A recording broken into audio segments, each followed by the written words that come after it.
আমার নাম আব্দুল মান্নান সর্দার, গ্রাম আমাদের নবীনগর। এই গণকবরস্থান করছে ইসহাক মির্জা আর প্রতিষ্ঠাতা। এখানে এলাকার যার জায়গা জমি নাই তারকেও মাটি দেওয়া হয়, এবং যাদের নাই অন্য দূরে নাওয়ারির তাকেও এনে মাটি দেওয়া হয় এই জায়গায়। এটা দ্বারা আপনারা উপকৃত হচ্ছেন? অনেক উপকৃত।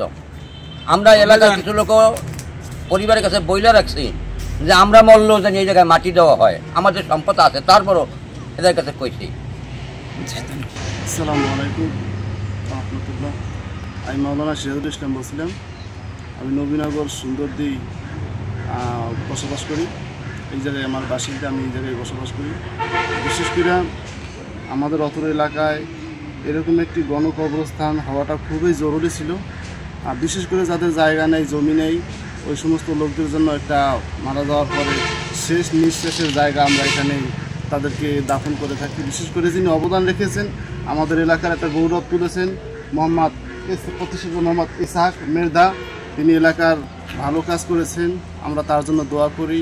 আল্লাহ যেন এই সকল ভালো ভালো কাজের জন্য তাকে কবুল করে নেন। আর বিশেষ করে আমাদের এলাকায় এরকম একটি মুসলিম গণকবরস্থান থাকাটা খুবই জরুরি ছিল। অসহায় মানুষের পাশে এই গোরস্থানটি আছে। আমি এই হিসেবে এই কথাটা বললাম। আসসালামু আলাইকুম। আপনি এই কবরস্থান গণমানুষের জন্য সেবার জন্য করতেছেন, এটা করার কারণ কি? এটার কারণ আমার বর্তমান বয়স 73 বছর, আমার ছিল এক সময় 12 বছর।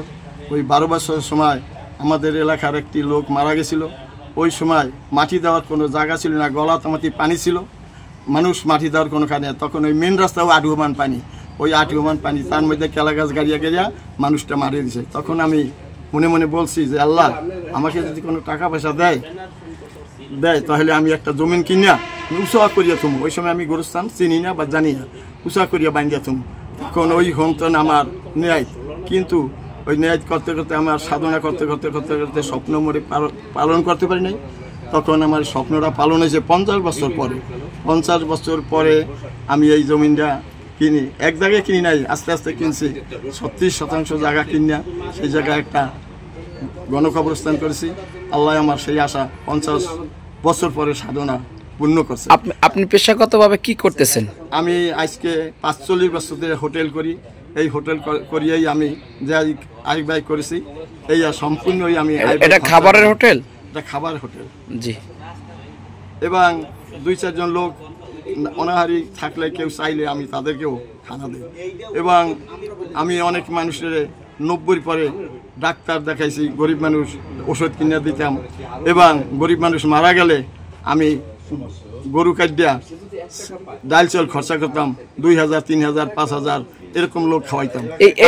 আপনাদের এই ইচ্ছে পোষণ ছিল আগ থেকেই যে আপনি মানুষের সেবা করবেন? আমার সেবা করার একটা ছিল, আমি সামাজিক মানুষের উপকার করব, সামাজিক হইয়া থাকব, গরিব দুঃখীর পাশে দাঁড়াবো কোনো সমস্যা হইলে।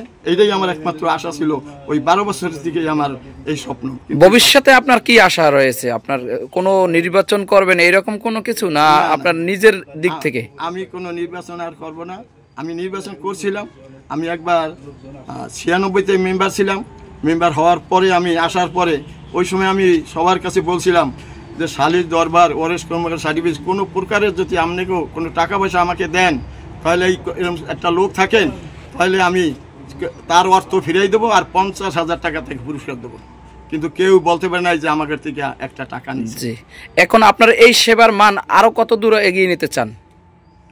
এগিয়ে যাওয়ার মানে মোটামুটি আর কায়দা নাই, কেননা এখন ছেলে পান বড় হয়ে গেছে, খরচা বেশি হয়ে গেছে, আয় ব্যয় কমিয়া গেছে। এই জন্য সামনে আরো যেটুকু বাকি আছে, এই আমি আরো কেউ আমার দিলে আমি এটা খুশি হইতাম, কেননা এখন পোলাপানের মন মতন থাকা লাগে। যেটা আমাদের কানে আসে, কারণ আমরা তো স্থানীয়, এখান দিয়ে যত লোক আসে আমরা এখানে স্থানীয় লোক যাবাই করি। সে তার দেশ কোথায়, বাড়ি কোথায়, ওটা জিজ্ঞানের নেই। সে একজন মুসলিম পরিবারের, এই হিসাবে তাকে নিজেরা কোদাল, খুন্তা, দাও, কাছি, আইনা সব নিজে বাস টাস থাকলে চাঁদার মতো দৌড়িয়া নিজেরা এরিয়ায় তাদের বাড়ি কান্ডা দৌড়ে ওই গোরস্থানের ব্যবস্থা করিয়া আমরা সেখানেই করি। কিন্তু যারাই যায় মোনাজাতের পরে একটা কথাই বলে যে একটা আখিরাতের বাগান করে গেছে, আল্লাহ এটা কবুল করুক। এই কথাটা সবাই বলে। এই কথাটা কিন্তু আমাকেও কিছু পাওনা হয় যেহেতু এটার সযত্ন আমরাও করি, একটা ডাল ভেঙে পড়লে ডালটা হাতে ধরে সরাই রাখি।